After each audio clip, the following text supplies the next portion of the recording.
Hello and welcome to our second session of Mage, Powered by the Dark. And this is Mage the Ascension, the old World of Darkness game. We're playing in that setting. Kind of Mage 20th Anniversary Edition came out a few years ago, and it kind of moved the timeline up and did some really interesting things and made Mage much more toolkit with lots of discussions about here are the different timelines, you know, because each edition kind of changed the meta plot. Holden Shearer, an Australian, put together this on his Patreon and put it out there for free. And so we picked this up, and we're trying it out to see what we think of it. It is PbtA, but it's PbtA with a little more calculation to it. Maybe we want to say when we go to the actual spell casting and stuff, which we haven't seen as much of yet, and maybe we will tonight. So that's where we are and what we're playing. This session is part of the Gauntlet Hangouts. The Gauntlet is an online gaming club / community, which you can find out more about at gauntlet-rpg.com.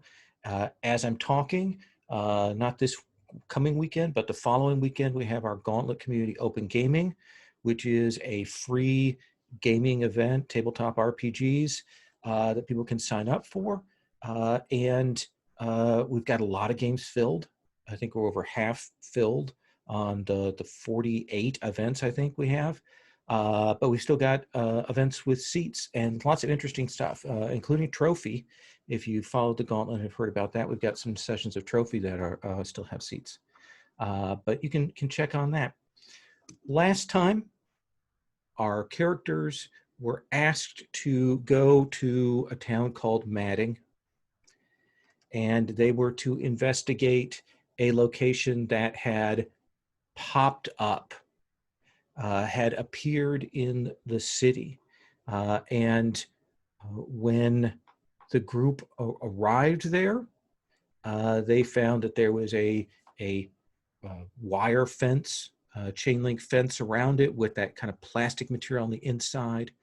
They could see AstroTurf inside the boundaries of the fence, and they saw a large multi-story log cabin facaded building, which was very strange. All of this clearly unusual, alien, not quite right, but people were regarding it as being okay. They also saw a murder van outside that was parked there, that when they went to approach it actually vanished, actually disappeared. And so those are some things that have happened in just a little bit that we've been here. And I'm sure I've forgotten a few key things on that. Before I have people introduce, let me just talk about our lines and veils. The X card, of course, is on the table, and other standard safety tools, but our lines and veils, our lines are sexual assault, and bathroom / scat stuff. And our veils are, and these are things we would elide or fade to black on, are dental horror, epidemics, eye injuries, harm to animals or children, sexual content, slavery, and suicide. So those are all the things that are up on there. So let's get our characters in play and get everyone to introduce who they are before we kind of move forward on this. So let's start with Thomas. Jesse, tell us about who Thomas is again. Alrighty, so Thomas is a concert cellist. As far as magic goes, his tradition is Celestial Chorus, Affinity Sphere is Prime. And so he is someone who, in his study of music and attempting to improve, just started studying sound, just listening, you know. So initially it was listening to recordings of his own playing to try and pick up on subtleties, and then he realized, well, what about, you know, I actually just general sound itself, a study of that, becoming more sensitive to it. So he's the person that would sit in the park and look like he was doing nothing, but he's listening to birds and leaves rustling and that kind of thing. And then eventually he started just sitting and listening in his soundproof studio, at which point the sensitivity he developed, he started to pick up on what he calls the Song of Creation. So he basically is picking up on the vibratory patterns of the universe is the gist of it. Let's see, I think, yeah, so as far, yeah, I'm definitely famous, at least within circles that know, you know, concert, like symphony type stuff. That could have some interesting effects. I have a Sanctum/Laboratory, which is that kind of soundproof little music studio I have. Yeah, I think unless you want further details, that's a good starting point. I think that's good. One of the things we've established is that the traditions have moved your safe space here to this city, so you have access to it here. Next, David. David, tell us about your character and the identities that they use. Yeah, I'm David. I go by he, him too.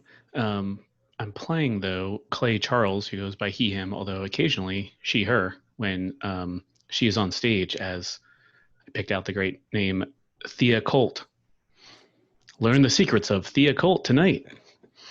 So I was pretty happy with that. But let's see. So he is a like a drag queen, like a kind of a performer, and but kind of also at the same time kind of gotten to you know, he was I guess awakened, right? Let's see, Verbena. I'm trying to think of like really important things to bring up. Really like witchcrafty, like kind of traditional, like blood magic type stuff.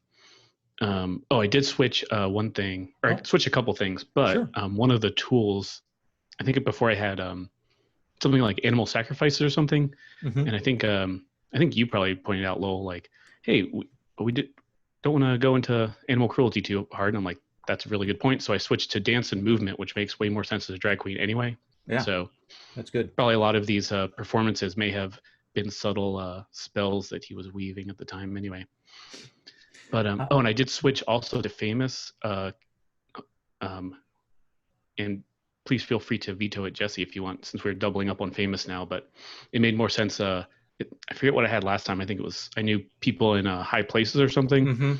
I'm like, oh, maybe probably famous in the drag community or the queer community here. So after reading that made more sense. And you also have a shop, right? Oh yeah. Yeah. I think I described that as like a queer literature and also occult literature, kind of both at the same time. And he kind of used that not only as his kind of personal library, like maybe in the basement there's all of the really important tomes and everything that he was keeping, but also to be the youth and just anyone around, if they were getting into the occult or just into anything, just like, oh, I will help you out. I want to, help foster this kind of stuff. This is all great. Like shepherd them, I think is how I said it before. Yeah. That sounds awesome. And it gives a good sense. So last but not least, Dr. Malachi Rogers.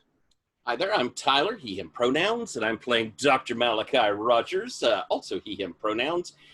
And I can tell you that honorific is certainly not earned. It is completely affected. And Malachi is a euthanatos.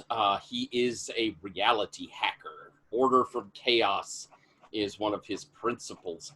And he's kind of lived as a bon vivant gadabout a great deal of his life. He was brought up in a family of mages.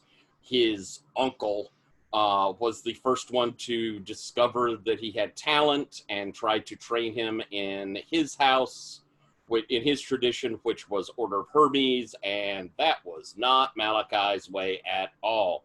And so in his 20s, he finally was like, this just is not working, and pretty much just dipped.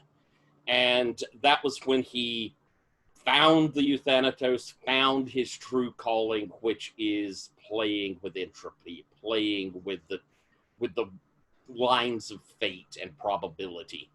and he went off to have fun, and that's really what he did. Now, it's nice that he is super rich, because it's always more fun when you have money.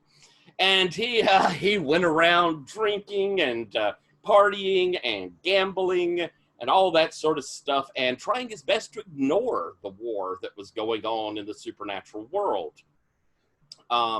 until it kind of thrust itself on him as it was ending. He was attacked by a technocracy hit force. A hit mark slashed his face, and I have made some alterations to the character. Okay. I think that you asked me why at my age, because I'm older. I don't look older. I have the ability to keep my lovely mug going, but I think that the reason I'm not as powerful as maybe someone in their late 40s, early 50s would be, is that hit mark put me into quiet. Oh.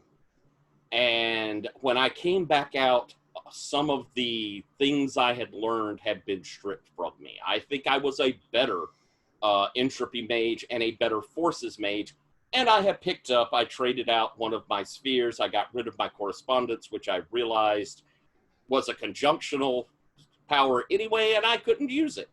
And instead picked up forces, and so I have manipulate forces, which is a way more actionable thing, and I think will make him more interesting and fun.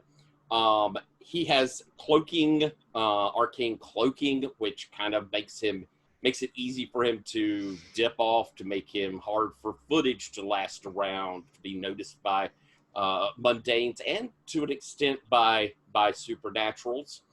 And I think that his wealth has been inherited, but through agents, he kind of knows what the stock market is going to do. So he's done his own good job of keeping it growing and being wealthy in that fashion, especially in the lines of like picking sort of stocks that have a shot at going really big, really quick.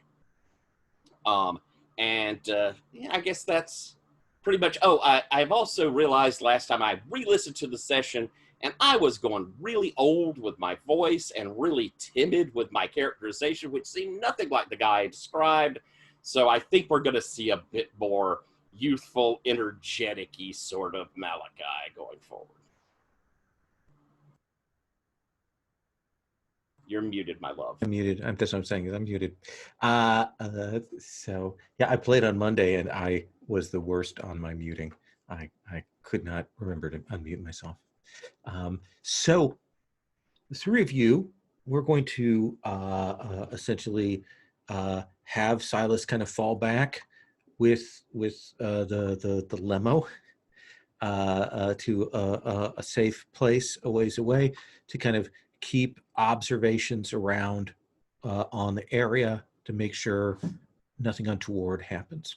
And the three of you have pulled aside a section of this chain link fence, and you will step in onto the grounds. And I believe it was Clay that was kind of going through first, if I recall correctly. Yeah, that's how I remember it too. Clay, as you step through, you will definitely feel, as you expected, there is a feeling of transition from, the normal world to someplace that is much more liminal. That this place definitely has more magic about it, and that feeling, it feels off somehow as well. You're not sure right now, just kind of at a thought exactly what is going on. But what you'll see is there is this landscape of AstroTurf, and there is that big multi-story log cabin facaded building up ahead of you. As you step in and you kind of look around, at first the AstroTurf seems featureless, but as you look and are kind of walking, you'll note that you can kind of see where the lines are. You know how AstroTurf when it's laid down not exactly right, can have those sort of splits, like sod. The other thing is, you realize it's not entirely flat, that there are lumps in places under the astroturf. But as you step through and you kind of wait to see if there's going to be any reaction on the grounds, anything coming, it doesn't seem like anything has been alerted by your entry. Doesn't seem like anything is coming this way immediately. What do you want to do? Let's start with you, Clay. Yeah, it's so this is fascinating. I think yeah, you just kind of squinting and looking around, getting in the sense that you just described, the sense of the area. I mean, and actually, when I look back, like it was like a chain link fence, right? Yeah. Yeah. Does everything look normal over there? We haven't like passed into another world or anything? No, there's a weird feeling of that. We're in a film and they do that thing where they do that. I think it's called rack focus, where they zoom in and pull the camera back at the same time, where you get that kind of distancing. There's a little bit of that when you kind of look through the gap in the chain link fence, but the fence on this side still feels the same. You still see the plastic on this side and so on. It's still holding that same reality on this side. Okay. Oh, wait, have I stepped through yet? Yeah. Okay, good. Yeah. So you are seeing that it doesn't feel like you're immediately cut off or anything from going back. That it definitely is a transition, but it's not essentially flipping you in a completely different place.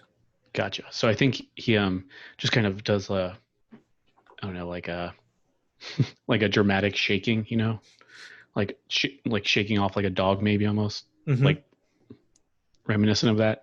And she's like, well, all right, ladies, I guess I'm not dead. We can keep going.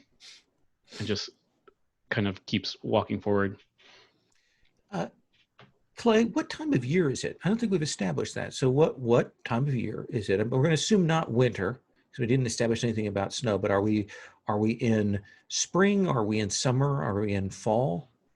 Oh, okay. I mean, well, if you're giving it to me, someone from Florida, and we're in Boston area, I've got to say autumn, because it's something I never get to see. Okay.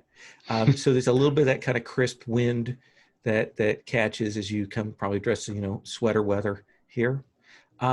So you two will see Clay go in, shakes off and says that to you. Who goes next through? I'll look over at Thomas and, well, looks like it's not going to kill us. And I'll scoot right through. And you'll get that sense as well as you step through, Malachi, that weird, somewhat transition, that feeling that there's something slightly askew about the magic in there.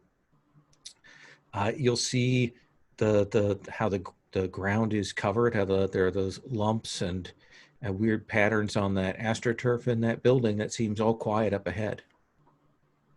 I'll look back. Yeah, I look back to Thomas and kind of nod this sort of, seems okay. And say this again, it's a crazy tall log cabin. It's a 5-story building that looks like someone has put a facade of log cabin logs on the outside of it. It does look like at the ground floor there is at least one set of doors there that are entrances. There are tiny slits for windows. I'm gonna look and see if I notice, are there like phone lines or electric lines or anything coming into this place? It's a really good question. You kind of step around, you don't see any electrical lines or things kind of coming over the fence line into here. And even as you kind of look around, is there a generator on the grounds? Are there antennas on the roof? Don't see anything like that. Thomas, what about you? What's your reaction as you step through? I think, I follow pretty closely after Malachi, and I think so. I also feel that shift in the magic. Yeah. Yeah, definitely. Okay. So yeah, I come through, and I think I stop as I come through, not out of fear or anything like that. And if either of them were to turn back and look, they just see me kind of like tilting my head different directions, just kind of feeling this change. I have etheric senses. It says I can detect and perceive magic either in the form of active effects or bound up in mystical talismans, places of power, supernatural creatures, and the like. So I'm just trying to, I felt this change, and I'm kind of trying to get the lay of what I'm feeling right now. So I think this is have an epiphany, but since you have that sphere talent, I think that gives you a deeper level of perception on these things than somebody who didn't have it would get.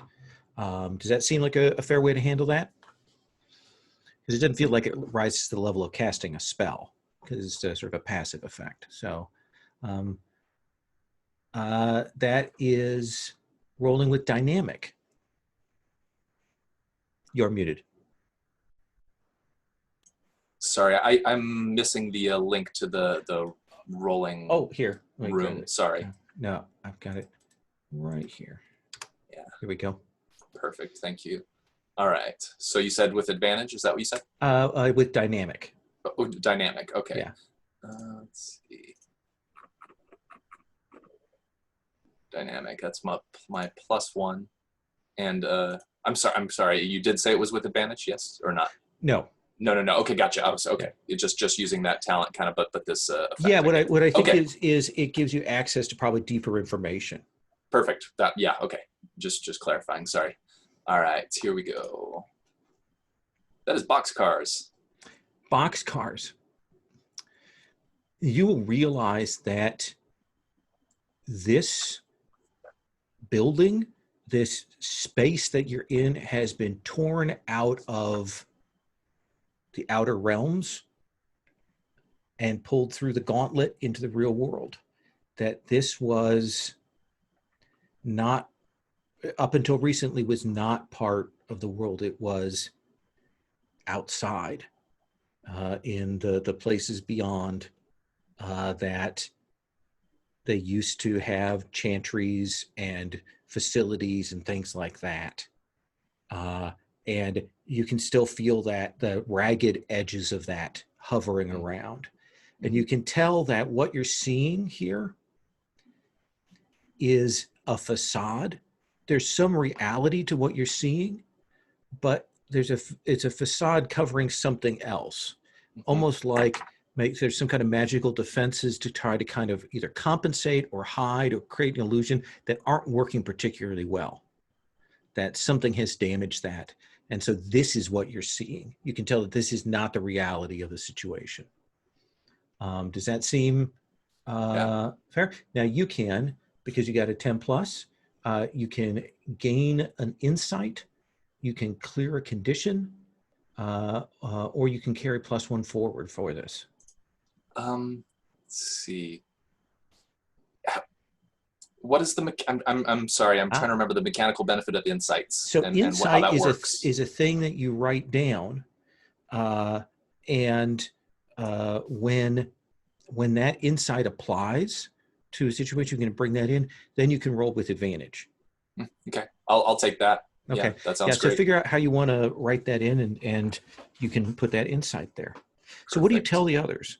Yeah, so I think I've kind of started like, I'm not just like, tilting my head around and listening. I'm kind of like feeling around with my hands, just kind of like, just like wisping around and like, I probably say, hey, I'm trying to get both your attention. And I'll just say, what's up?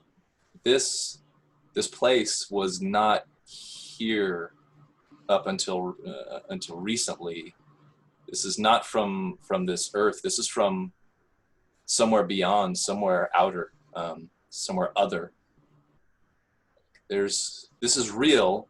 We're here, but there's a layer that isn't real. It's hard to explain, but there's some kind of enchantment, some kind of magic that is almost making this look like what it's not. This is here, but it's not exactly like this.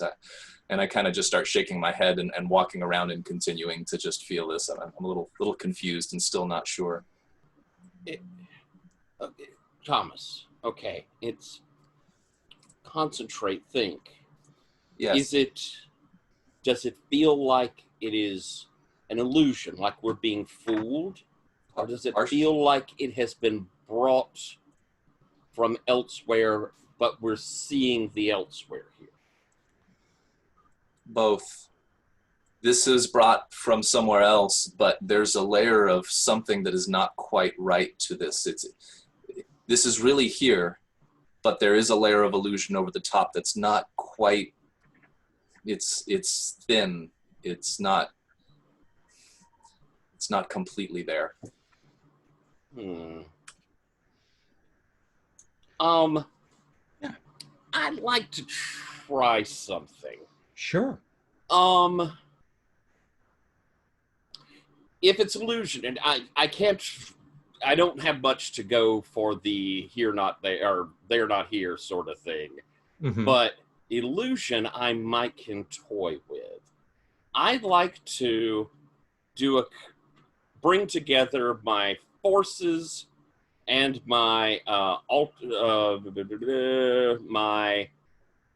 shucks, I moved from my character. There it is.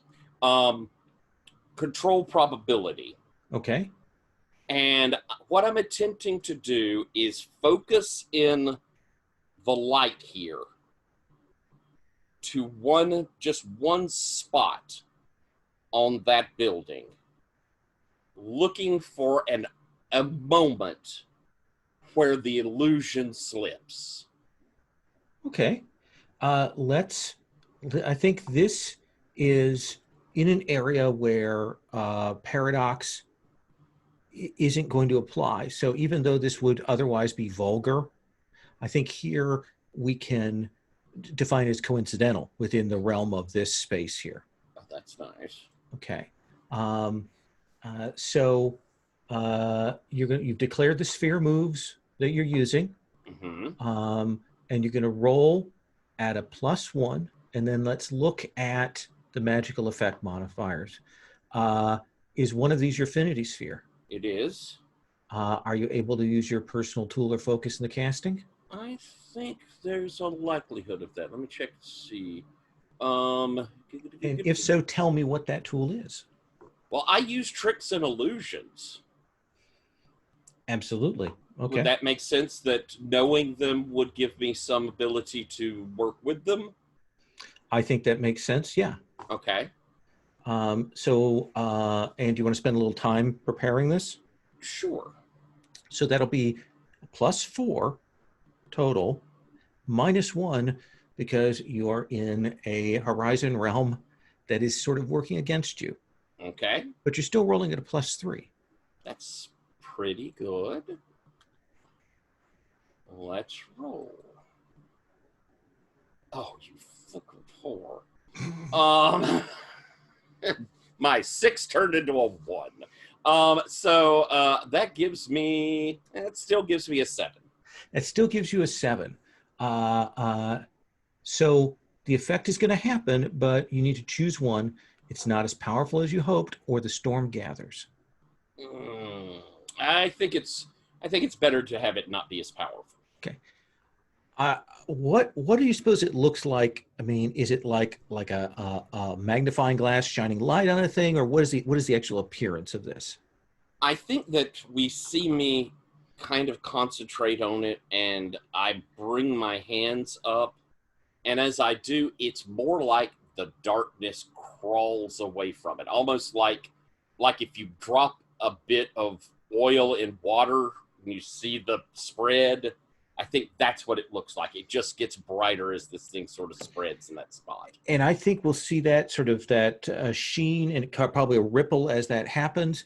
And you can see for just a few moments here that facade of the building, and it's not just affecting sort of visual, but the shape of it. You can see that actually it looks like there are several older small buildings sort of near each other. It almost looks like there's a withered garden and a dried out fountain in the center. Like there are sort of maybe four buildings that are kind of arranged with a sort of a cross path going between them. And then that will, clearly the force of this thing will, and there'll be that plop as that goes back to normal. Well, would you look at there? Clay, what are you doing? So are we all able to see kind of the effect of this? Oh yeah, I think Tyler's, Dr. Malachi's magic will open it up so all of you get the visual on that. Okay. I think, after that, I think Clay is kind of, all right. So Doctor, what do you think this means? What's going on here? Can you explain what just happened?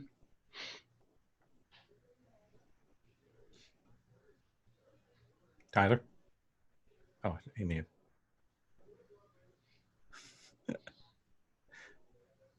We'll pause for a second until Tyler is back. Oops. That is the classic thing. Either someone steps away or their camera goes out at that moment. Sorry about that. That's okay. Oh, you're fine. Please repeat. Oh yeah, I think so. Clay is just, maybe he has like his hand on his chin, just watching this happen. It's like, all right, so Doctor, can you explain what just happened here? What does all that mean? Well, basically, like Thomas said, there's something obscuring what's really here. I just tried to pull the curtain back a little, and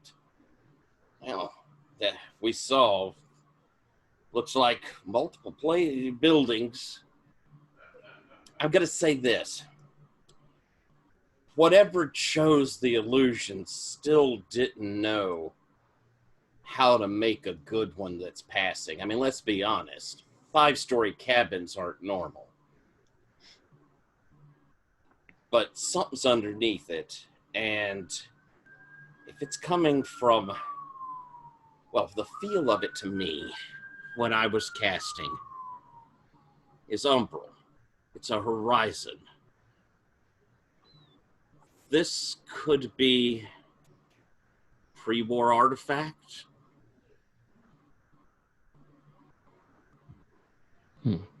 Yeah, and I think Clay kind of, man, this is why a camera's good, but just does like the furrowed brow, like, like definitely, I think, if we were readers of this novel or something, you could definitely tell, oh, he's pretending to know exactly what you mean. It's like, well, if someone created this whole great, beautiful landscape, if it were me, I would, go to the tallest erect thing to live in. Perhaps we should go to this log cabin. Maybe find the person responsible. Yeah, and it may be, just at a guess here, that there isn't a somebody. It may be that it's the place itself trying to hide, protect itself. Somebody would probably have come up with something, well, a little better camouflage than this. I think Thomas chimes in. I think Thomas chimes in about that and says, or the effect could be old and decaying, or it could have been put up in a hurry or damaged as this place was pulled here.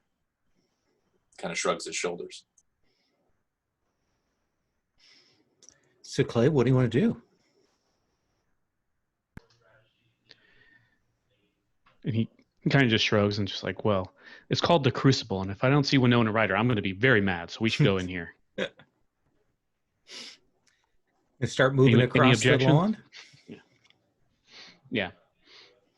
You'll move across the lawn, kind of have to divert your path a little bit to kind of evade some of these mounds that are under the astroturf. Yeah, and actually, as we walk by these, is there anything weird about? Are they like moving or anything? It just looks like the astroturf was put over already existing hills or something.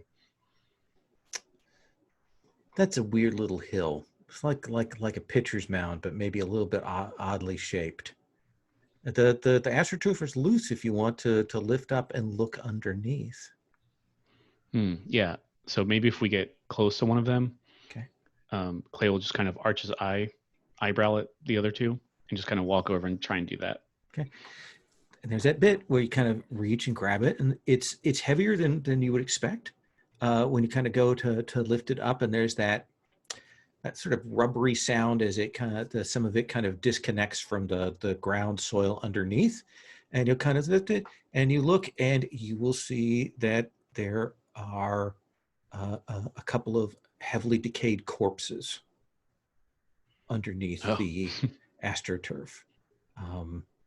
You can smell the decay. It is the kind of decay that you would guess that this body is maybe 8-9 years old. You've got the senses to be able to put very quickly that kind of date to it. Oh wow! And so let's see, the war that happened. Do we know when it happened, or is that something that we're not? You quite know sure of? that would fall within the timeline of the war as people think it is. Gotcha. So yeah, I think he does he drops it immediately. Yeah, it's like oh, I don't like this at all. I think you might be onto something there, Doctor. About this might be a pre-war situation. And the three of you can proceed across this lawn. I realize there's could I use this to use my gather quintessence? That's a good question here. It's been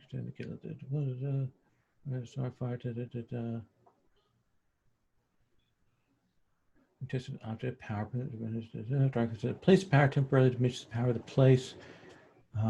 You could try if you want to tap into the power of this place. You could certainly try to. I would be interested in doing that if it's okay. Yeah. Well, let's stop and do that. So, this is a sphere move. Is this a affinity sphere for you? Is this your affinity sphere? Yes. Prime is my sphere. My affinity sphere. And what tool are you using? My voice. Okay. So I think I'm following along with you, but you kind of start to hear just a really subtle but then slightly rising humming that's kind of modulating up and down just a little bit, as I'm kind of just tuning into the vibrations here. And you spend a little bit of time doing this, a little more than a minute, kind of to concentrate. So that would be a +4. You're going to get a -1 for the realm fighting against you, and also a -1 because you're affecting a larger space, a larger span than you would normally be comfortable with. So why don't you roll for me? All right, so it's a -2. So it'll be a +2 then total. +2 total, right? Yeah. We're still in coincidental magic there. Right. Okay. Gotcha. That's a 13. That is a 13. So you will draw the energy from the span around you. What do you suppose that looks like when you manifest it? What does it appear to other people? I think it's more heard and felt than anything. So I'm kind of humming, and you might, like anyone else around might notice, it almost seems like the place is humming back at me in the same kind of tones. And then I stop humming, but that the humming from the surroundings is kind of concentrated from my general area at that time. And I think I just take a deep breath and my eyes kind of widen, and it's almost like a kick of caffeine or something like that. And so yeah, otherwise I don't draw any more attention to it. So you'll get 1 hold worth of quintessence. there. And I think we will see around you definitely the astroturf and the area right around you vanishes, and you see like broken earth and grounds, and for a moment you can see some of the skeletons that are nearby under the astroturf. Like those are very clearly real. The astroturf is covering, and then as you drain that, the energy kind of move of the illusion kind of folds back in and covers that over again. But the three of you can reach up to these doors. It looks like there is a very large windowless log cabin door here with a weirdly primitive latch on it.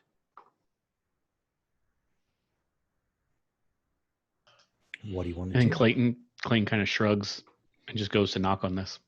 Okay. When you knock, you'll be surprised at how loud that sound is on the thing. Like you go to knock and you're going to get a nice solid lock, but it certainly reverberates.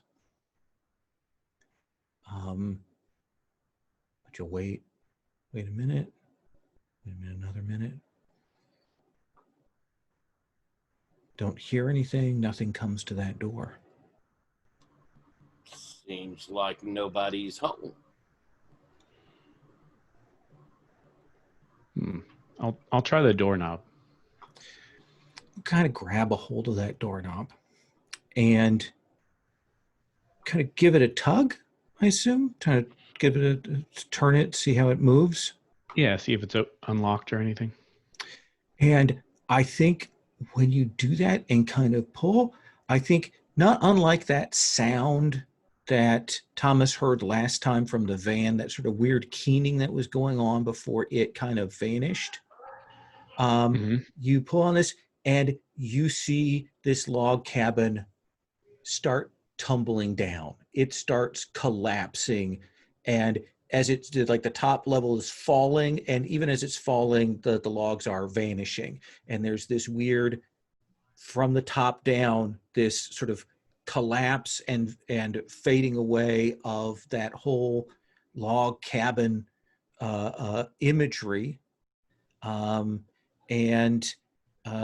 Maybe and then like another 10 feet out away from it, the ground changes from astroturf to ground. But the astroturf remains in the rest of the area, but you can almost see on the grounds like they're like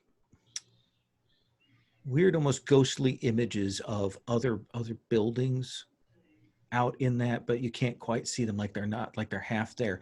But when that's, falling away happens of that log cabin building, you see there are 4 stone, finely built, very sort of almost college campus looking buildings that are there. They're each about 3 stories tall. They have ivy growing on that has decayed and dried. They're set, essentially 2 and 2, and there's a stone pathway in between. There are bushes that have dried and died along the pathway. There's a dried out fountain / garden in the middle of all this. And it looks like a little complex of buildings.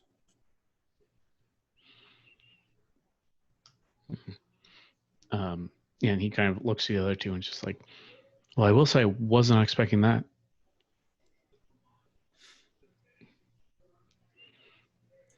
Me neither. Where should we go from here? Well, I'm very unfamiliar with this area normally. I don't know if this school is usually here, but this might be a good thing, I suppose. From my read on things earlier, do I know that this is still part of what was pulled from outside? Yeah. Or is that that's not part of this area? This is definitely something that was pulled from the horizon to this Okay. to this place. Maybe it was here before, but it's definitely spent a good deal of time in the horizon. Malachi? I weirdly can't hear you, Tyler. Oh, There you still go. can't? No, I can hear you Okay. now. Yeah, we might as well go and check it out. Let's be careful.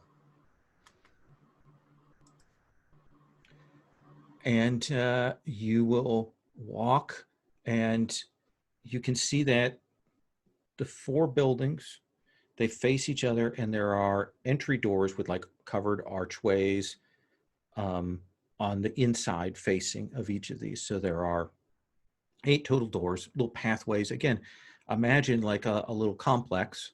And as you kind of walk in, you've got one of these archways. There's even like a stone bench by the doors here. You, at the corner of your eye, Malachi, you'll see like through the glass on this door, you see some movement, and the door comes open. And you'll see this guy. He looks like he's maybe 40, 45, sort of shorter, stout, you guess Japanese, kind of got a beard. And he looks at you and he will say, hello. Greetings. We are visitors to your place here. So things have changed. Good. Well, certainly, we can get you orientated. Might I ask, my name is Dr. Malachi Rogers, and you are? Oh, you're a doctor? Of sorts. Let's say I've studied the world. All right. And looks and looks at you, Thomas. Just simply say Thomas. No way. Thomas, and you, sir? Just Clay here, Clay Charles. My name is December, and it's been a while since we've had students arrive, so we're very glad to have you here. Sir, well, I have to say we may not be students. Oh, are you adjunct faculty? To tell you honestly, sir, we were not completely aware of what was here. You've sort of popped in and caught some attention. See him kind of stand, and he looks, and all right. He looks like he's like a little confused. You can tell he's not quite grasping the situation here. Do you know where you are, sir? Yes, I'm at the Crucible. Do you know where the Crucible is, sir? Yes, it's in Madding, Massachusetts. Most of the time. But as you know how these things work. Do you know when it is? Yes, it should be here. I think we're in...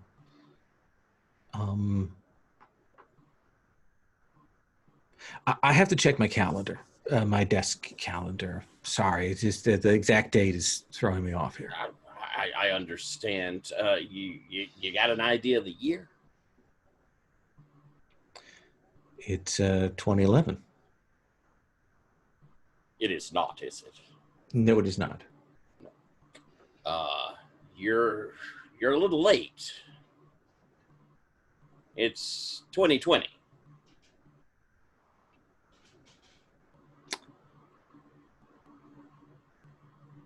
So is one of you a cult of ecstasy? Is that, I'm understanding, is there some time shenanigans going on here? Well, one of us is, but he's not with us now. And Any shenanigans, you brought it with you. Why don't you three come inside and we'll have a little conversation about this. And he opens the door and kind of steps back in and holds it for you to follow him into this building. Do you? Yeah. Clay as well? Yeah, I think he's okay with that too. Okay. You will walk in. As soon as you walk in and kind of get inside, this place feels like an old school university, college, you know, the worn stone floors, the old carved stone walls here, pictures of arcane devices and things on the walls, glass around. It gets very cool once you step inside, and he'll walk you down this hallway, and it's kind of laid out like a school. We can see there are classrooms and laboratories and things like that. They're all empty. But he will walk you along, and he says, "Why don't we go to the lounge, and I should probably get you oriented before." And as he says that, you will see a figure come around a corner, and you will see this fairly tall young man, looks like maybe Middle Eastern, maybe North African descent. Hair is slicked back. He's tall, and he looks and he says, "And who are these?" And December says, "We're here. We're going to ascertain that. You should probably go and maybe you want to inform the others that we have visitors or guests." And this gentleman says, "I think it would be better if I go with you so that I can ascertain the situation for myself." And he'll look at the three of you and he will say, "My name is Thursday." Nice to meet you, Malachi Thomas Clay. He nods, and you can see that December's a little, just a hair nervous around him. I have pictures on the NPCs tab for both of these people. As we're kind of moving around, Thomas chimes in with a question if he's able, and just says, "So, though we are not prospective students here, might I inquire what is taught here?" And December's, we're classical. We work we start with hermetic basics, and then as students find their footing, we'll move into putting people in the proper, sets of training as is necessary, and so on, before we help people move out into their orders out in the world. That's what we do. So you're not dedicated to one particular tradition here? No, we are a covenant. So we make up a number of traditions here. It is a compact that has held fairly well, though of course there's been the strain of recent tensions in the world, and that has a number of our staff have headed out, and of course the school's on lockdown right now. As I may have mentioned to you, Your concept of recent may be somewhat inaccurate. And Thursday says, what exactly do you mean by that? I think your friend believes it's 9 years ago. 2003? No, he thinks it's 2011, but it's actually 2020.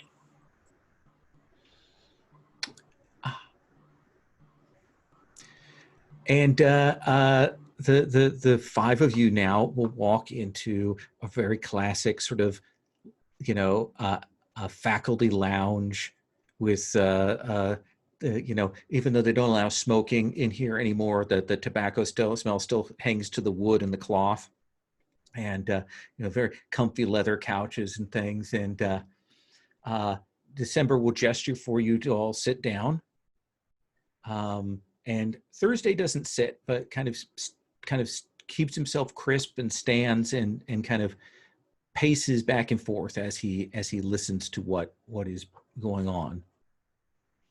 And he'll turn to you, Clay. December does, and says, "So, young man, what exactly is it that is happening here? Has happened here?" Well, it seems you kind of appeared out of nowhere, and I will say on our way here there was some very disturbing geographic features, I will say. Do you know anything about any of those? Your lawn decorations? A lawn? You mean the village?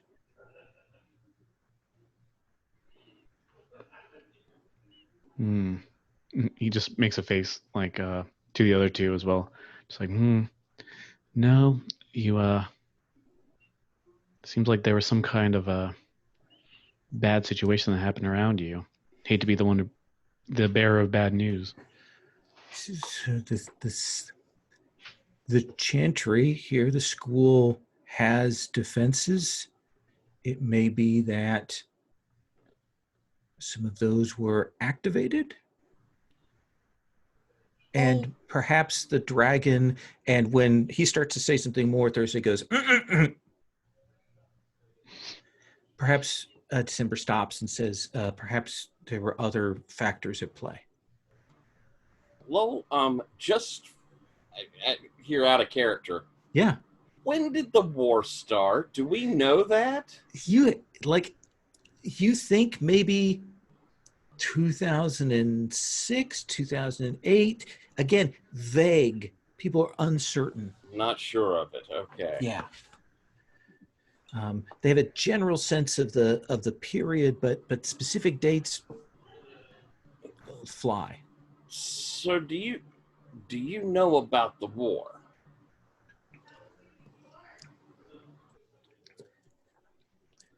December kind of gets very careful here. He says, and he looks at Thursday again, and he says, there is an ongoing conflict that has risen to new levels with the technocracy. We here were engaged directly with an aspect of the technocracy within Matting. And as things got worse, we sent students and faculty away and went into lockdown.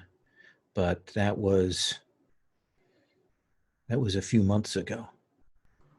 I'll look at Thomas and Clay, kind of the, oh, hell, they are. Sir, the war is, I suppose, over.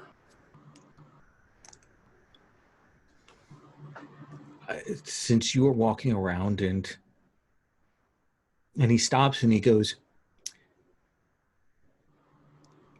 may I ask what order you are from? You can see he hasn't asked, and now he suddenly realizes that he may be absolutely screwed here. I am proudly Euthanatos. Oh. So the traditions won? Well, that, sir, none of us know what happened.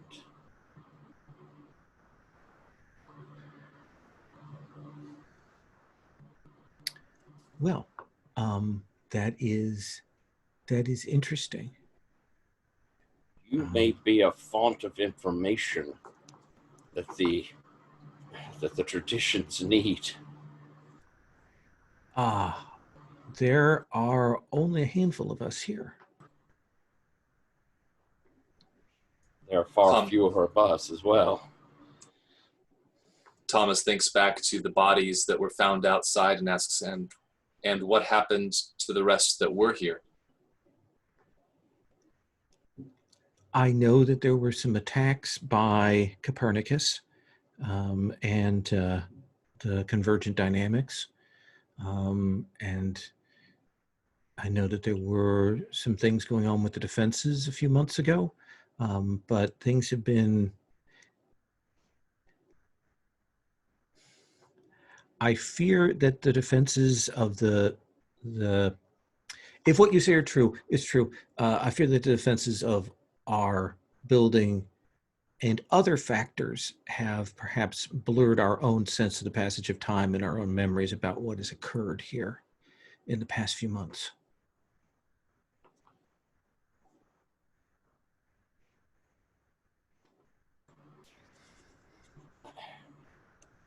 I think you, as Clay mentioned, you may find things outside of the school walls are different than you're imagining.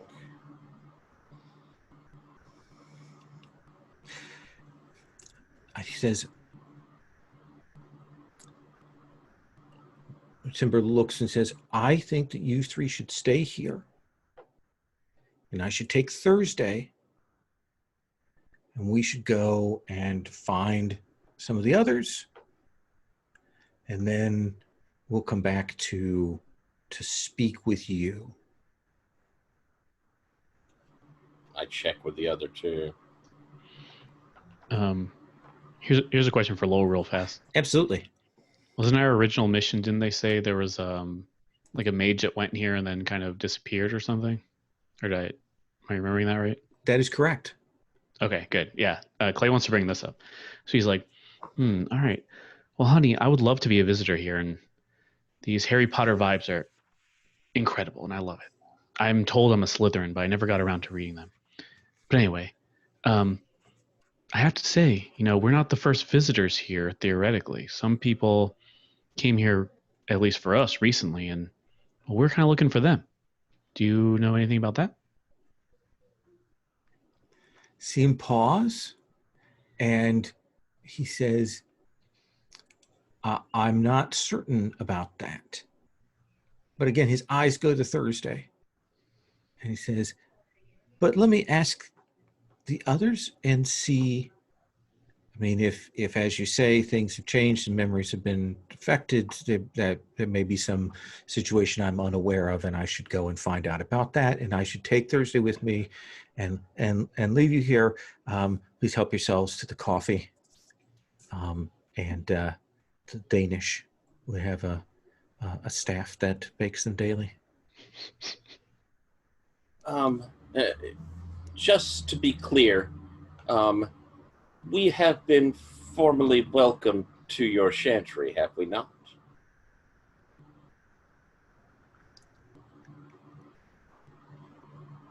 And you see him look around. I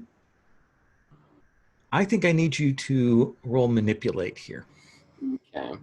That is a dynamic move. I'm a dynamic guy. These dice will probably screw me. No, that's an 8. He says, see him look, and he very clearly kind of gets a little more of a read on you. And he says, Rogers. You said your last name was Rogers? Yes. Are you of the Hermetic Rogers? A great deal of my family is indeed of that tradition. A long-lived tradition with ancestry dating back many, many, many, many years. Yes, very long-lived. Mr. Rogers, Thomas it was, and Clay,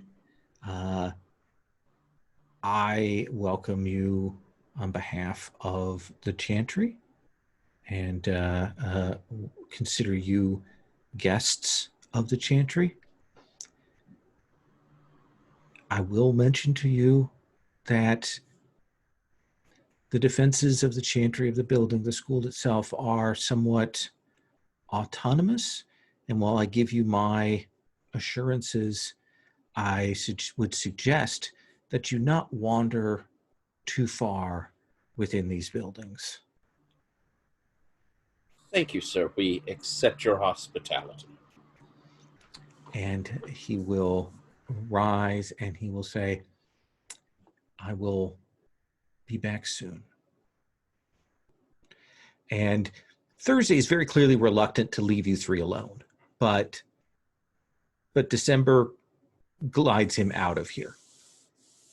And it gets very quiet as you hear their footsteps recede down the hallway. And that's where we take our break. Ooh.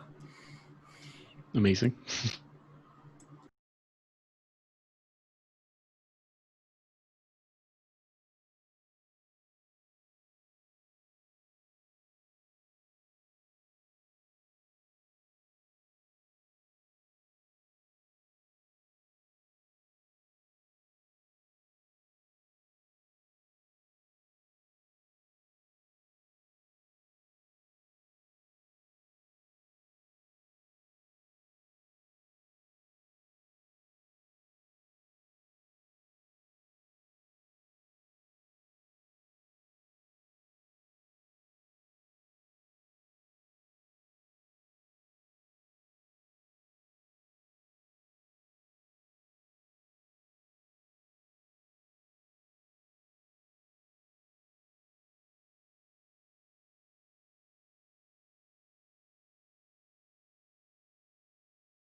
All right.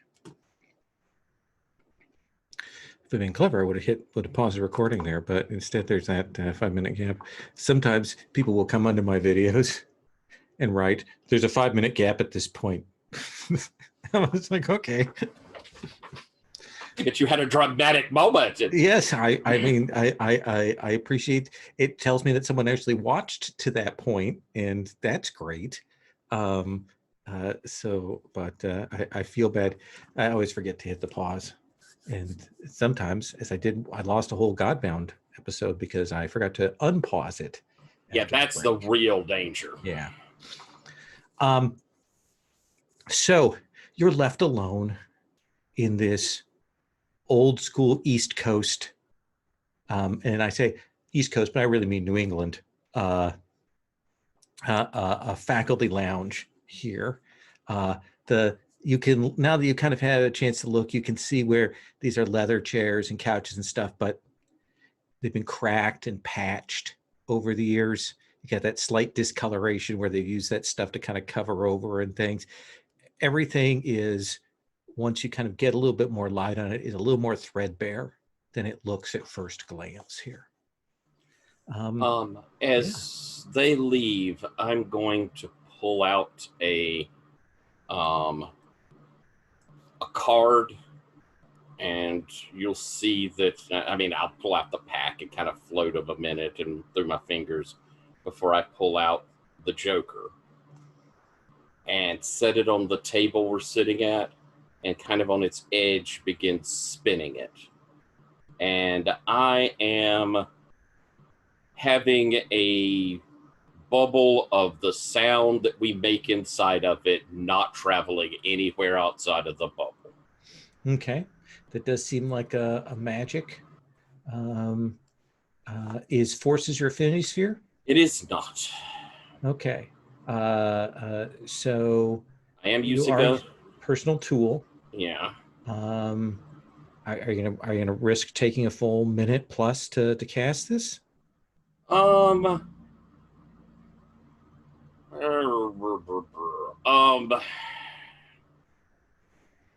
kind of hold my hand. They're gonna take a little bit of time. I have to believe that. Okay. So I'll kind of hold my hand up to kind of let's not speak a minute. So I'll take 2 or 3 minutes here. Okay, so we'll say a total +3 with a -1 for this. It's not exactly hostile, but it is definitely not welcome to your necessarily your intrusion. So why don't you roll coincidental with a +2? It's an 11. 11. You absolutely. What do we see on screen that tells us that has happened? The card over the course of that 3 minutes keeps spinning and probably gets a little bit faster, and there's almost this kind of a little bit like the sound of card shuffling that it's making as it twirls around. And the three of you have a clear a chance to talk without being overheard. That should give us some privacy. These folks are fucked.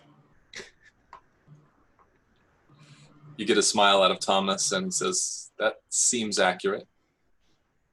Did you picked up on the mention of a dragon that got brushed over quite quickly? Uh-huh. Concerning. I'll be honest, I didn't think dragons were real, or at least not around anymore. Yeah. I'm new enough to this that nothing I've heard of or seen or been told of, so I'm a little concerned. It also felt a little like when, Clay, when you asked about someone being here before, did you notice a little hesitation? A little, maybe it was next Thursday or something? Yeah, I mean, if someone came to my house, I mean, I have been told I'm the best host ever, but I would definitely remember. It seemed kind of suspicious. You're right. think I chime in that said, then again, we are the visitors here. They could be being cautious for, they don't know us. Maybe they may have ill intent. They may not. They may just be being cautious with visitors. A little worried that if someone came here, that whoever we're looking for, I don't even think we got a name for them, did we, guys? No, We should give them a name, though. I think there was just in passing there. So okay, so we do have a name. Yeah, let's give them a name here. We will call them. Well, I like this name, so we'll just call them Shiloh. Okay. So if Shiloh came, it's pretty clear that nobody got to tell them that, hey, you're still in 2011. I will say December seemed pretty excited when he thought we were students, and a bit less so when we found out we were only visitors. Yeah. They seemed all open arms when we were just new students, right? Yeah. But, I mean, they have no clue what's happened.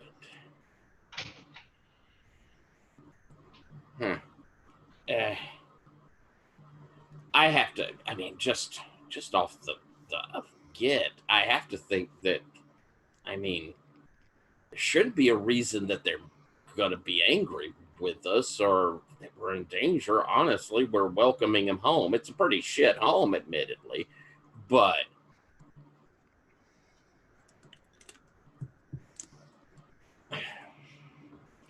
we need to be careful, though. We've been welcomed, but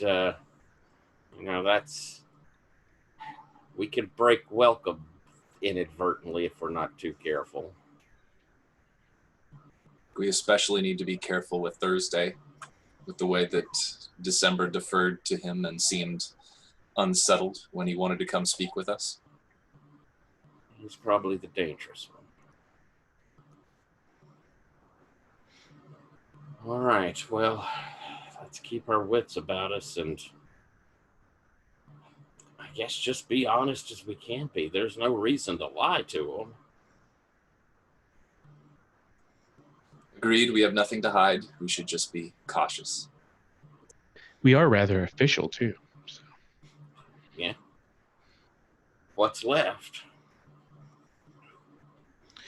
You'll hear footsteps coming. I'll kind of reach down, and as I do, the card slows and to the table as I pick it up and kind of shuffle it back into my deck. You'll hear light steps come down the hall. Comes into the faculty lounge. You see this kind of slightly disheveled, dressed, maybe late 20s, early 30s Hispanic man. Got some books under his arm, and you see he kind of weaves his way over to the coffee pot and starts pouring it. Kind of looks at the three of you on the couch, but you don't say anything right away. And so he's like, okay, and pours himself a big cup of coffee with the mug that he's brought here. Picks through the Danish. See him push a couple aside, sort of obviously disappointed at them. And then he's like clearly doing that thing where he's trying to decide, how am I going to carry the cup and the Danish and the book at the same time? And he seems to get a napkin and start wrapping the Danish up to take.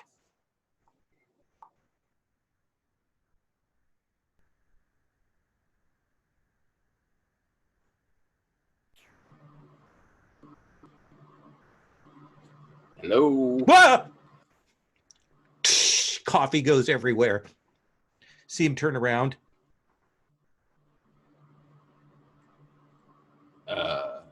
Holy shit. We're visiting. Are you all right?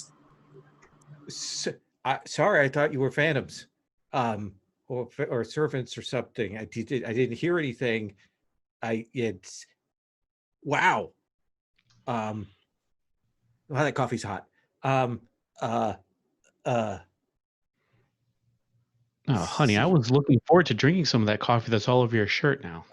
well, I just, see him goes, he reaches in his pocket, he pulls out some coins, he puts it in the coffee, jar thing, and he starts making another pot. He's like, visitors, when did you get here? What's going on? Well, I think we're about 9 years in the near future. Oh, you're time traveling? Some of us are. Might be you. Are you projecting then, or something different? Perhaps introductions are in order. Oh yeah, yes. Let me. And he gets a coffee started. Like that's clearly very important to him to get that going. And he comes over, and he sits down on one of the couches, kind of flops in. So I'm Fabrizio. Hi, Fabrizio. Malachi. Malachi. Thomas, pleasure to meet you. Thomas, good to meet you. And you? Oh, and Clayton gives his hand as if, you can kiss it if you want, kind of thing. And I'm Clayton Charles. Oh, and he kind of bows. He's clearly taken in by your kind of a little bit of authority there to get because the bow unconsciously. So when did you get here? Just arrived. Who did you speak with? December and Good. Thursday. Great. So where are they? They were going to speak with, I believe the phrase was everyone, and then come back and talk with us. They'll probably get the rest of the staff together then. How many would that be? There's just the 6 of us now. 6. There's staff then too, but they're phantoms and such that we have around. So you said something about time travel, and he looks back at you, Clay. Oh, well, what year do you think it is, my dear? 2011-ish? Then you're a bit. Oh, sorry, my dog's making noise. But you're a bit late, as we said before. How late is late? When you say late, how many Olympics have I missed? Kind of thing. That kind of question. Well, hindsight is 2020, and so is our calendar. Oh, very clever. Very clever. Oh, that is quite a long time. We knew that the Crucible's defenses had a mind of their own, but I did not think they would be so extreme. I wonder what happened. And are you a professor here, Fabrizio? Yes, I am a professor here. Oh, very You good. can see he's avoiding leaving off adjunct or associate or any of those things from it. Professor, yes. I think. And go ahead. Sorry, if you still have more, go for it. No, go for it. All right. So I think Thomas has kind of just been sitting here listening most of the time and is just kind of picking up on body language and tone and realizes we might have an opportunity with Fabrizio here and Thursday not here. I think Thomas very casually asks, tell me, is Shiloh still here? Who's Shiloh? Was he a student or a teacher? If he was before my time. Someone who came before us to investigate this place and you visit. Yes.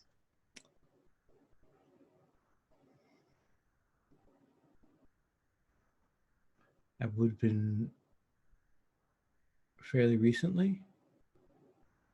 That's what you're saying, right? That's what you're saying to me. Yeah. Yes.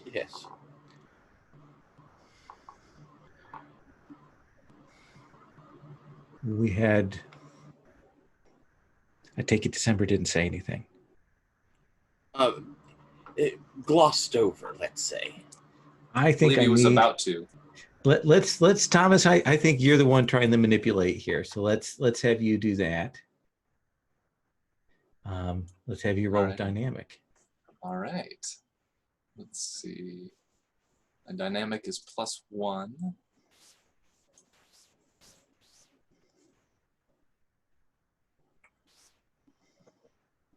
That is a 10. That is a 10. You can gain an insight about them or give them a condition.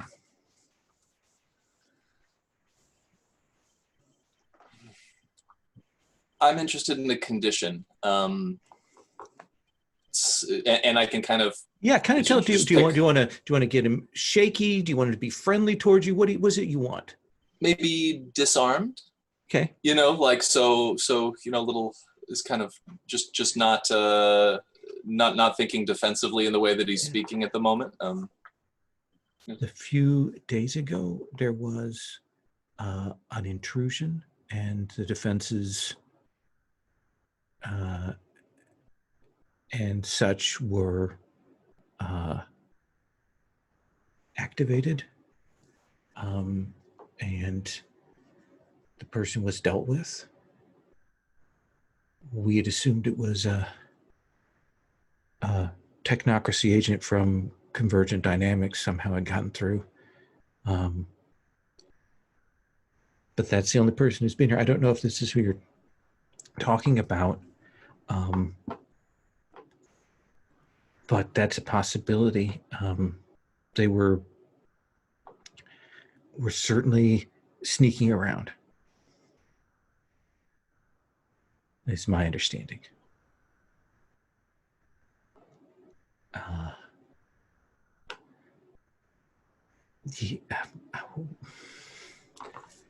So maybe you can ask the larger group then. Oh, and I guess, is that when the dragon came, or is that different?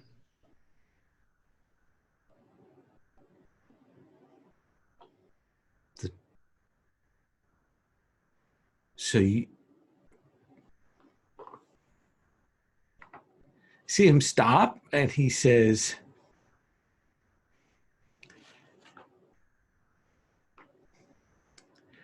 I think if you're going to ask those kinds of questions, you're going to have to ask people at a higher level than I. Oh, terribly sorry. We didn't mean to put you in an awkward position. No. The way you're phrasing that question says to me that you're not aware of the full dynamics of the situation.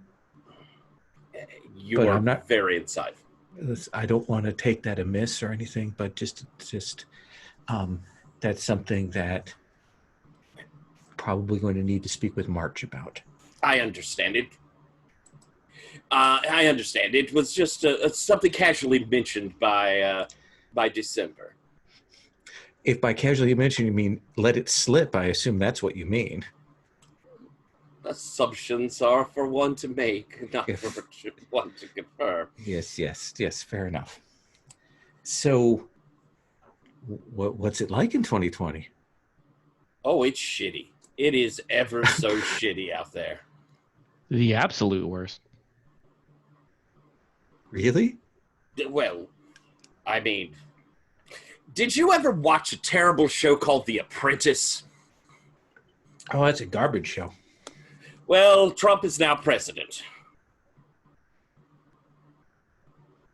So the technocracy won. No, I almost feel like that had to be Nefandic. But, and there have been, well, upheavals and plague. But as far as magically speaking, there's kind of a détente.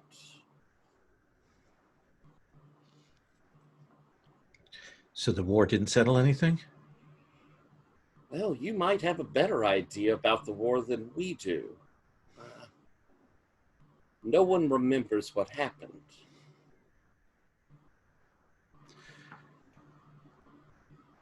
So we evacuated the school when things started to get bad. I don't know if you know, this was a magic school, not like a starting place for mages to get them oriented and move them on the most basic kinds of things.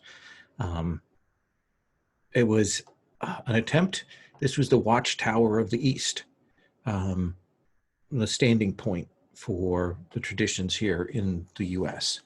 and a meeting point of several traditions: Hermetic, Sociochorus, and beyond. The technocracy set up here as well. And for a few years, we were dealing with a group called Convergent Dynamics, technocracy mages who were here because there was a very old set of powers, a very old weapon buried beneath the city. It's still unclear. Some people thought it was Proto-Atlantean. Some people thought it came from the time of the craft masons. Some people thought it was created by the first mages that came over in the Revolution. Some people thought it was Dreamspeaker. I don't know. They call it the Dragon Engine. I see. That's the dragon that they're mentioning.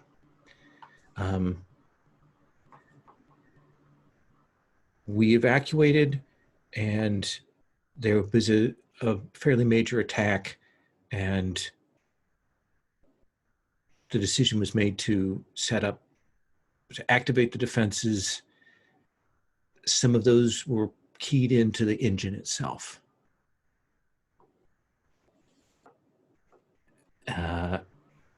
I thought until you came here, I would have sworn that only 5 or 6 months had passed.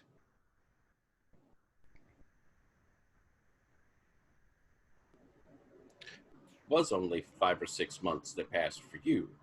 Right. That's how it seems. But if you say, I mean, it shouldn't have been that long.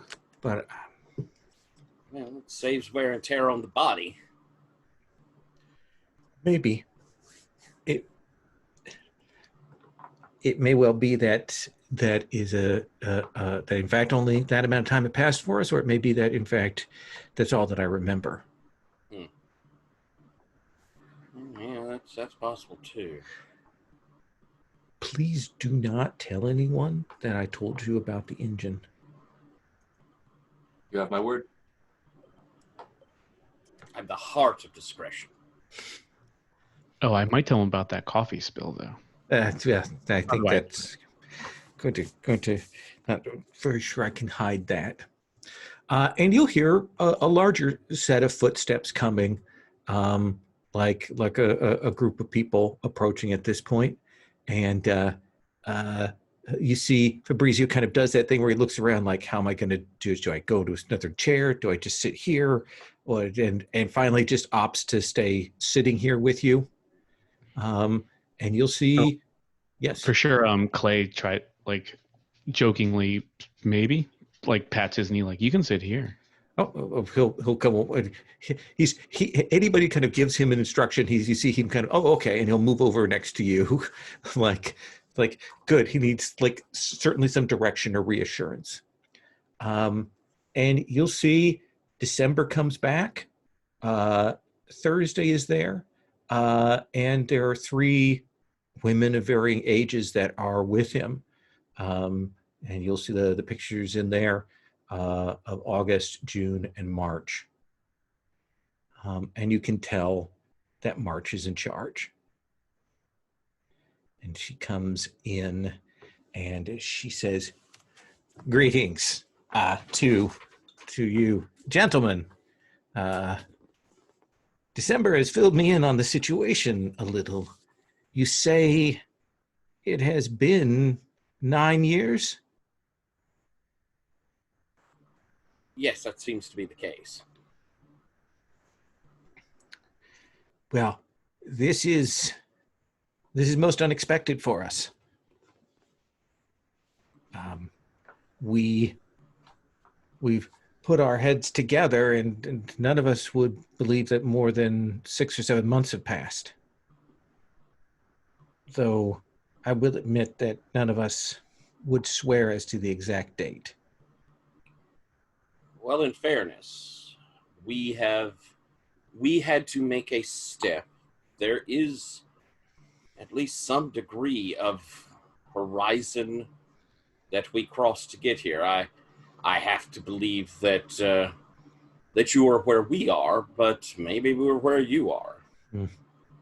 Now, I think when December told me this, I went to the observatory, and it does seem like we are in the real world. We had been in a horizon realm, but I didn't even feel the transition through the gauntlet back to the real world. Well, then let us be the first to welcome you back. The traditions are glad to have your return. This you are more than welcome here. This is most unusual for us. Perhaps you will stay as our guest for a few days, and maybe you can help orient us on exactly what's going on, if you don't mind. I think we would be honored to take you up on that. It could be mutually beneficial. I will look to see about lowering some of the defenses such that things like cell phone service and internets can be reestablished here. But that may be a few days that you're out of communication. I'll kind of look at my two comrades. We also have come looking for someone who may have already tried to make some contact. We had an incident a few days ago in which there was an intruder that was dealt with by the security. I hope that was not the person that you're speaking of. I'm afraid that it may very well be. Well, then, we're very sorry, but they are dead. Well, I didn't know him personally, so I'm not going to cry.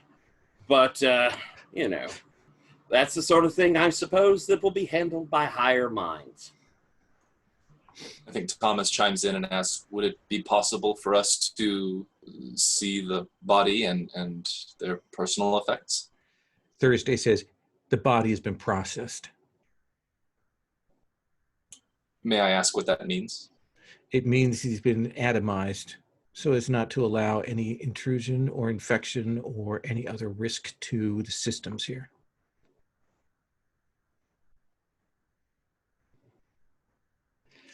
And March says, you'll forgive Mr. Thursday. He is exacting in his methods, and we all believed it was a threat, and certainly the defenses of the Chantry regarded it as a threat and acted accordingly. Accidents do happen. I suppose I'm really glad that we chose to just knock on the door. Well, I will have rooms set up for you. You may wander as you wish around the grounds. I don't believe we have anything to hide. I will make sure that you are registered with the Chantry such that it regards you as guests and members. Do you think that will be all right? I'd look to see if any play. Excellent. Well, based on the last visitor, I hope you do that sooner than later. I will see to that right now, young man, and I'll get that set. It's morning. We don't do much in the way of lunch. It's laid out in the dining hall, but we will have a supper. I'll have that made up, and you can join us then. August, June, Fabrizio can orient you, help you make your way around. I'll need Mr. Thursday with me, and December will see to other matters. Is there a way by chance that I can, your doorway, is there a way that I can just, say, toss something out past your defenses? You should be able to. If you were to be able to pass over, it shouldn't be any problem. If you wish to make cell phone contact, I believe if you stepped outside of the line of the boundaries, you should be able to make any calls or contacts as you need to. Good. I have a gentleman waiting outside who probably needs to go back to his service. It may be best if you do that to take one of us with you just to make sure. It is worth noting. We also have another companion who will probably need to come in as well. Good. Well, then yes, take one of us with you. We can have them brought in, and we'll get them registered as well. Awesome. She says, all right. Well, we seem to be decided as to the course of action, so I think we're all set then. I need to go. Thursday, you're with me. December, you'll take care of the other matters. June, August, Fabrizio, you can orient them as you need to, and we'll meet back at supper. Definitely show them where the dining hall is and all of those sorts of things. And at some point, get rooms set, not the student rooms, but the nice ones. Get those set for them. And there's nodding and discussion and so on. And Fabrizio says, well, June, August, if you want to finish things up, I'll help get them settled, and you can come back. And they're clearly a little relieved. They were clearly in the middle of like researches or experimentations and things like that they want to put to rest. And they will all head their separate ways. And Fabrizio's like, well, that went very well. I think Clayton does the arm lock, with Fabrizio. And she's like, oh, wow. I would love to see the rooms. Oh, absolutely. I can take you there right now. I'll show you to the bed, the rooms to there. We'll go do that thing then. Yes. And it will say, Dr. Malachi, Thomas, do you wish to wait until June or August comes back? I'll look over at Clayton and kind of arch an eyebrow for a second. I do think it's probably, we should tell Silas to come through pretty quick, right? I mean, I hate for the place to jump off and leave him.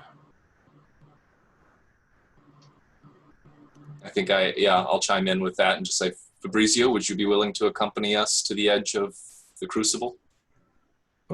Sure, but looks to you, Clay, to see if that's okay. Oh, let's go straight to the edge, Fabrizio. All right, and he will stand up, and he will go and take you back on out. See, he goes outside and he kind of looks and he's like, wow, all the vegetation's dead out here. Yes. And he kind of walks and he's like, AstroTurf. And kind of looks around and he says, I see the village didn't come with us when we came back. I'll look over at Clay to handle him as I go find Silas and send the chauffeur back home. Yeah, village then. What and which village were you hoping to bring with you?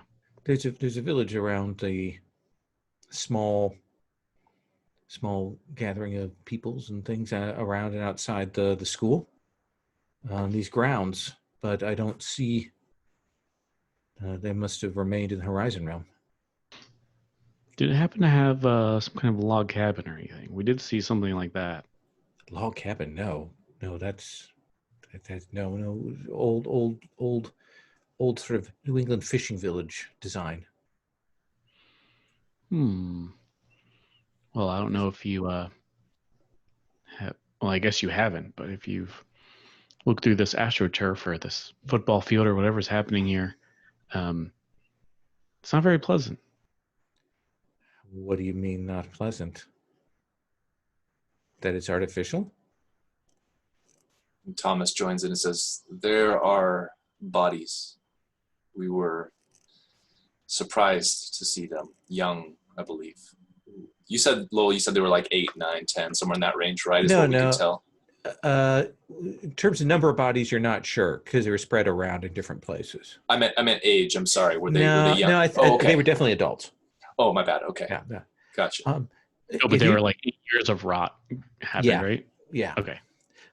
You go over and if you lift up one of those, you'll see him kind of stop and he'll say,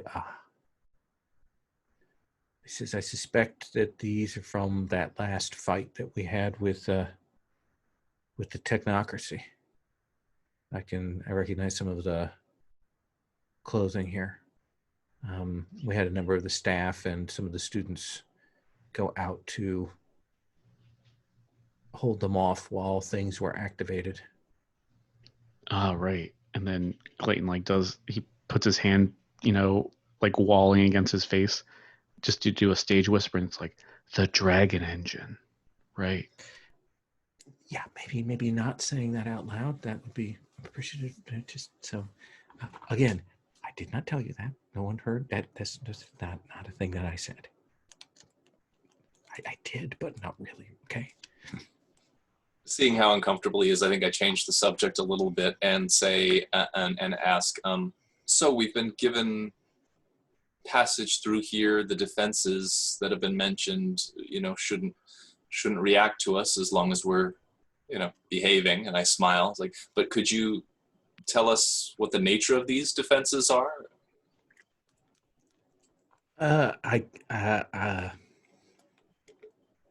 If I knew them, I could, but I that's not my area.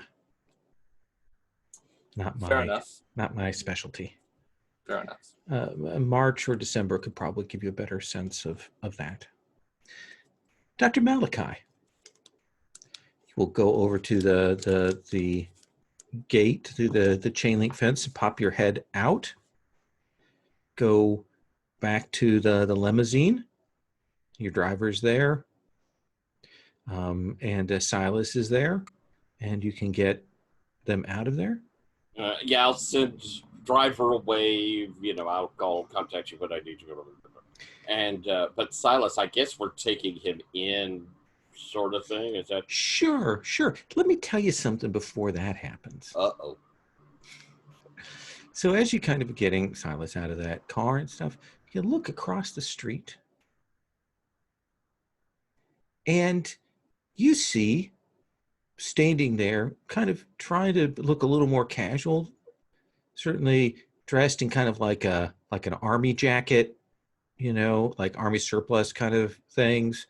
Hair's a little bit different. Clothing is certainly very different. But you see Thursday across the street and down a ways, and he's watching you. I'll, as I get Silas out, and we'll stand there waiting as the limo does its stately turn and moves away. By the way, classy, not like an SUV. This was right. This is a good one. And then I'm starting to explain to Silas, and I know Patrick well enough to know he was going, and so. They'll be as we move back to the chain link fence. As you start to move back to the chain link fence, that Thursday figure starts striding across the street with a very even step, moving it this way, closing in, and you get a chill, Malachi, because you've seen this behavior before. Is it the behavior of someone who wants to kill me, or the behavior of someone who has something else in mind? I've seen kill me before, I admit. It's that body motion. It's the way they're operating, the way they're moving towards you. Fucking Mark? Yeah. Oh, shit. I grab Silas and just shove him through the fence and try to jump through before this thing can get to us. We definitely have to get back inside. Let us have you, let's see, we've got a couple of options for this. I think that this is probably performing a feat of athletics to do this. Does that seem right? Probably so. Let me check it. Is there a runaway too? There's a face down physical hardship and perform a feat of strength. Or run from it. Oh, Yeah, I forget. It's another dynamic move. All of the good moves are dynamic. Well, it's strange that I happen to be good at dynamic, but yes. Let's have you roll as this hit mark is coming at you. Oh shit. This is even a good one if he's duplicating people. Oh. That's a 9. That is a 9. You get away, but choose one. You cause a big scene. The scariest person present gets an insight about you. You lose something along the way, or the storm gathers. Oh, it definitely got to be the scariest person present gets an insight about me. And you kind of hear that thing, and you feel, and you can tell there's that moment where it tags you. I feel the scar burn. Yeah, like your scar burns, like it can read that and know that that happened. And you will get through that fence, kind of push Silas through, get through that fence, and the hit mark stops outside and at an angle and doesn't even come on the sidewalk near there and waits. Thomas, you see Silas come flying through the hole in the fence, and Malachi like runs through. I think I immediately look back and see what's happening. So did like to where they're running from? You can see through the gap in the fence that in the street is Thursday, dressed differently, hair a little bit different, standing, watching through the gap, like super impassive. I'm trying to figure out if this is something that Thomas would have knowledge of with his, like, you know, he's only awakened kind of within the last year-ish. I personally, as Jesse, also don't know what we're dealing with here. You want to have an epiphany? I would love to, yes. Yeah, let's have you roll for that. Yeah. Okay, let's see. I have an epiphany. It's going to be a +1.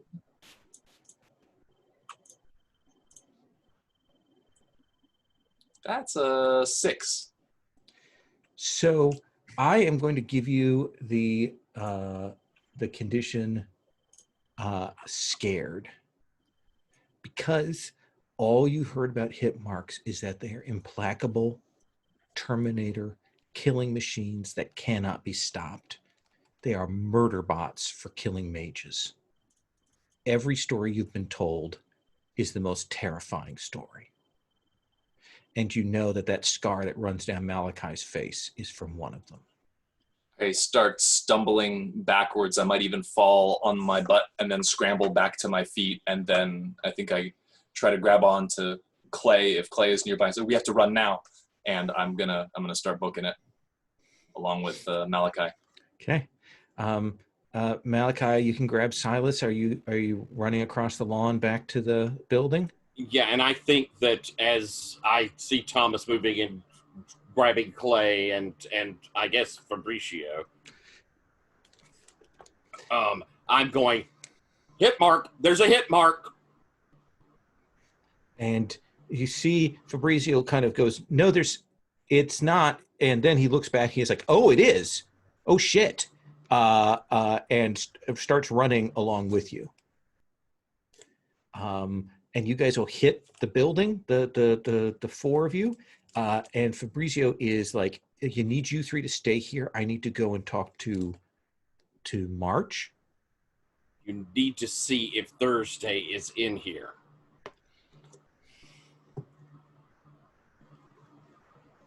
No, you don't.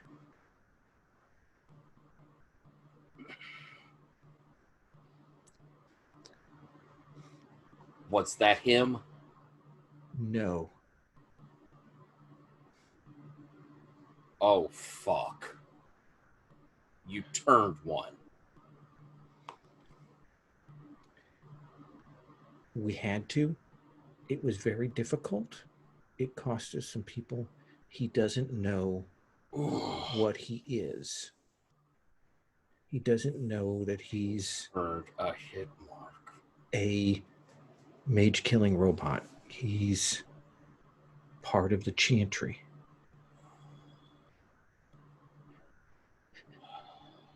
It was the only way.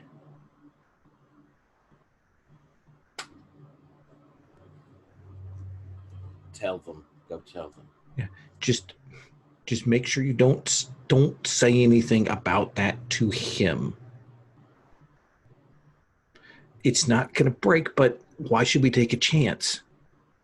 He says, less than convincingly. Yeah, there's definitely no reason to warn it. I need to go and tell March, though. If he leaves, I will turn directly to Malachi and be like, what is going on? What was that? What? That is the technocracy's foot soldier. That's a hit mark. They're not people. They're created things. They're mage-killing robots, I think he said. They've taken one. That's what Thursday is. They converted a fucking hit mark. Thomas's eyes go wide and he's even a shade paler than he already was.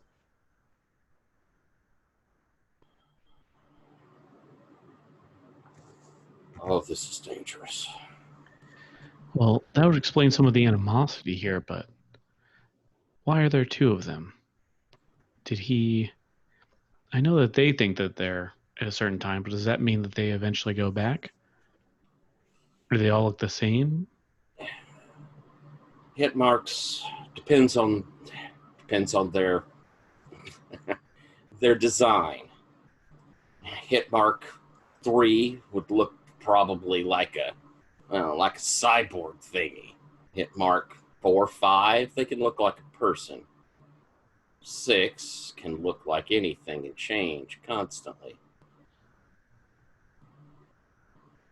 It's possible that their Thursday and this one are just same production line.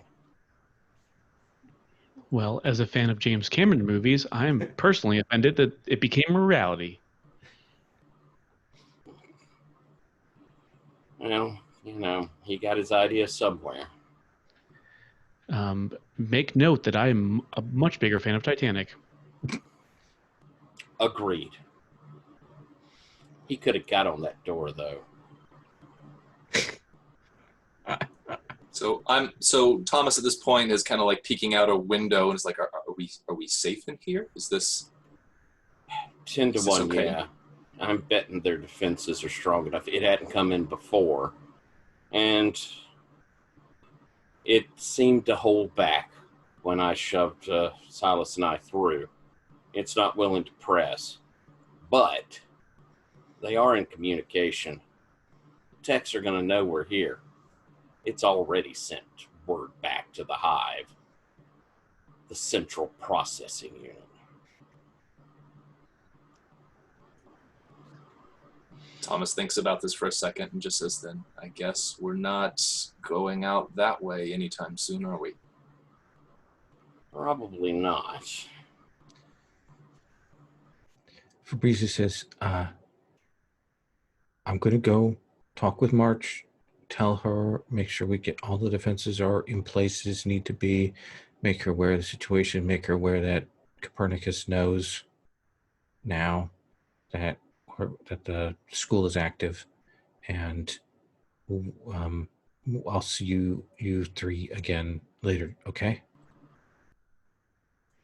He looks actually shaken up now. But I'll be back. I did not. That wasn't meant to be like a reference. That was. I would like am. Actually, am going to be back. I should go, and Yes. he heads out. Yeah, I honestly had thought he'd run before I said that about them turning one. And he heads out, and you three are left again to your own devices here. Shit, guys, this ain't good. You know, I'm actually going to suggest, because we're down one person, this is actually a really good point for us, I think, for us to stop for tonight. Okay. And we can, because it gives us a good sort of break point. We can follow up on this next time. Does that seem okay? Oh yeah, I was about to say something that could be a good. Oh yeah, maybe yeah. cliffhanger thing. Oh, let's hear Or it. please, feel free to cut it out if not. But I think I'm gonna look to the doctor real fast, or in particular, I guess, and just be like, but I wonder why there are all these hit marks after us. It's kind of because they're after him for some reason, right? But we don't know. Yeah. This is, the camera probably pans in a little bit on Dr. Malachi. I rubbed my scar. Excellent. Now let's look at, I've forgotten what the end of session is for this. For XP. Oh, hell, this was good, lol. Oh, good. Yeah, absolutely agreed. Oh, good. I'm glad you enjoyed it. A little bit short, but it actually gives us a nice place to swing Patrick in for next time. And we can stars and wishes. That'll give time too. Yeah. Let's just say 3 XP for everybody. Just let's keep it real simple. And 3 XP, because that should give people, I think, an advance, right?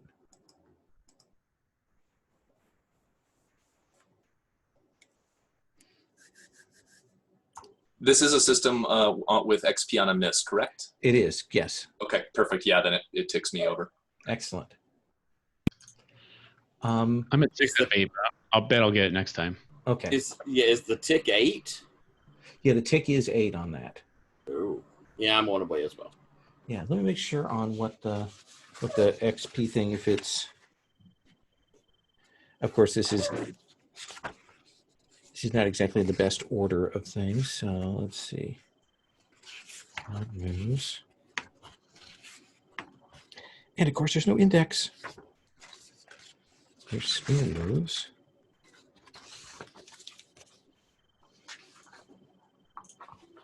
Conditions. You're looking for the experience section? Yeah. Page, I'm on it right now. Oh, good. Let's see, it is, oh gosh, tell me what page it is. Page number 6? 6. Yeah, there's a section on experience and advances.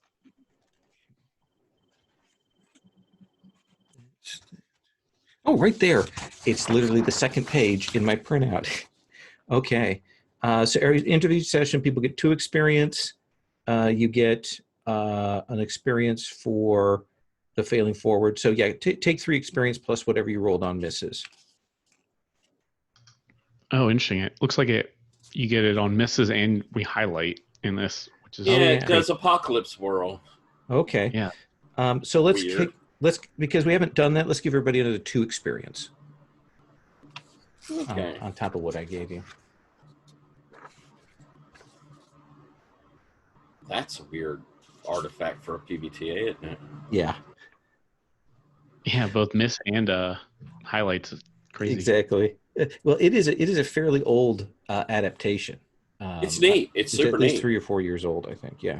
But I haven't seen anything that does the highlight attribute much in ages. Yeah. I love the highlight attribute because it's the thing that opens up that debate. Well, I don't know, hex beyond a miss versus highlighting. So good. Well, let's do a quick stars and wishes. So we got to this good point here. Jesse, can we start with Thomas for stars and wishes?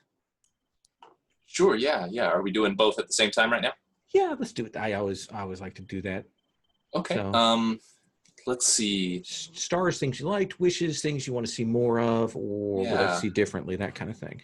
Yeah. Wishes. I would love to see. I know that I have a sanctum, my little room. I think someone else has something like that. I would love to. I'm not sure how we're going to access those, just because I'm not as familiar with the lore and all that stuff. But I'm interested in at least having a bit of that at some point. I'm not unhappy that it hasn't happened yet.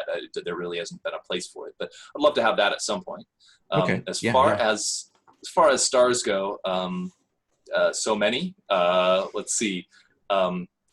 First of all, I got to say I loved that. My lack of knowledge. Like I was able to use my character to ask Tyler as Dr. Malachi and let you be able to kind of really expound on that. And that was wonderful. Like I loved every bit of that. That was riveting. So like it was really cool stuff, both narratively and, didactically for me. So that was amazing. Thank you.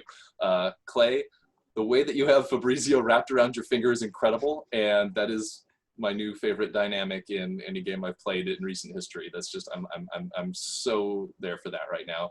And Lowell, I have to tack that on for you as well, because obviously, everything about this has been wonderful. The session was fantastic. I'm so in and creeped out and excited and confused and everything, but Fabrizio's amazing. Like that NPC, I'm so happy about that. So yeah, really, I'm just having an amazing time and loving playing with all of you. Awesome. Clay, stars and wishes?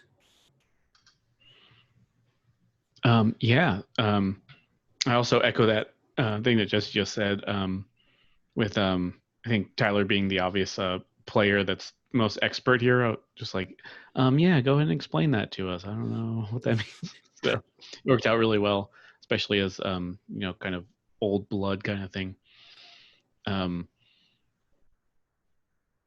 Let's see. Yeah, so much. Like I'm liking everyone so much so far. It's good characters. Yeah, this is a really good crew. I'm loving. I get to do all my ridiculous puns, and now they kind of match because I can. Just as a drag queen, I get to say them all the time. It's perfect. Mm-hmm. But, I have a reason for it now instead of just I'm a jerk. But yeah, I'm trying to think of a wish. Oh, I guess so I'm trying to think of ways to use the spells that I have. I don't know if there's any if it's on anyone to make like on you, Lowell, to make reasons for me to use the spells. I don't think so, but That's a good point. I should take a look through what people have at their disposal, so I have that in the back of my mind, so I can better say, hey, maybe this applies. That's a really good point. I was going to say, I feel it's almost on me because every time we get into a situation, I'm like, how can I try and use these spells? I don't know. Maybe I'm not creative enough to think of it on the fly, but yeah, I think maybe that's the only minor wish that I have is I wanted to see how spellcasting works. Who knows? But yeah, it's been really fun so far. Awesome. Tyler? Well, first off, I'm going to take the low-hanging wish at the onset of I wish Patrick could have been here. Part of me dipping off is he's really not feeling well.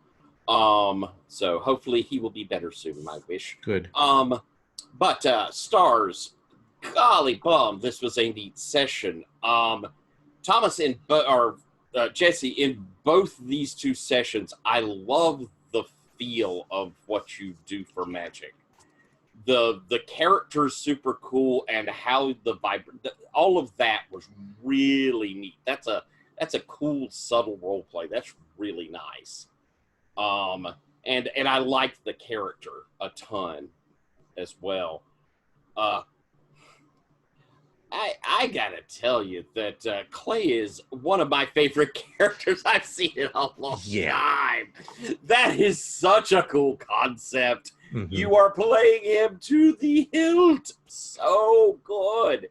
I love the interaction with Fabrizio, but honestly, I've liked the character quipping and being insightful. When you went for the dragon in the questiony bit, that was just, I was like, oh, fuck yeah, that was perfect. It was so well done. The character and your playing of it is spot. It is just, bravo. So good. Lowell, this was neat. That reveal was super cool. I love that you kind of threw it out there so I could catch the, oh shit, you've turned one. That was, cause it was like that dawning moment, and that is really cool to unveil a piece of information. That was so well done. And there's something really neat about these folks that really have a whole perspective that everyone else in the world has lost, and that's going to be cool. So love the story, love where it's going, love how you just spooled it out. That's really well done. Wishes, I wish for us to kind of not get bogged down over long in the school, in that kind of figuring out what we're doing with them, because I agree. I want to see the bookstore. I want to see the lab. I want to see us outside of here. And I, as much as I'd love to luxuriate in all of the schooly stuff, with limited time, I don't want us to get stuck here too. Yeah, that's a really, really good point. Yeah. Getting an anchor set here, getting the player thing set, and then kind of moving and seeing how we can broaden out. Yeah, that's a really good point. By the way, I loved interacting with everybody tonight. Like, I had a super fun time running, putting the NPCs out there, getting the PC reactions. That was thumbs up from me, from all of you. Just so good. So I had a great time. PCs are really good. And also these images, I want to say, are really cool too. Yeah, I always debate about putting all the pictures out there, and I was like, yeah, I love the pictures. Let's just get them out there, because they're so much fun to have those. I love. That is one of my favorite things about the modern gaming, is that we can steal from Pinterest and put them up for people. Thank you all so much. Is everyone okay with me posting the video then? Okay. Yeah, for sure. Awesome. Thanks so much. And I'm going to stop the recording.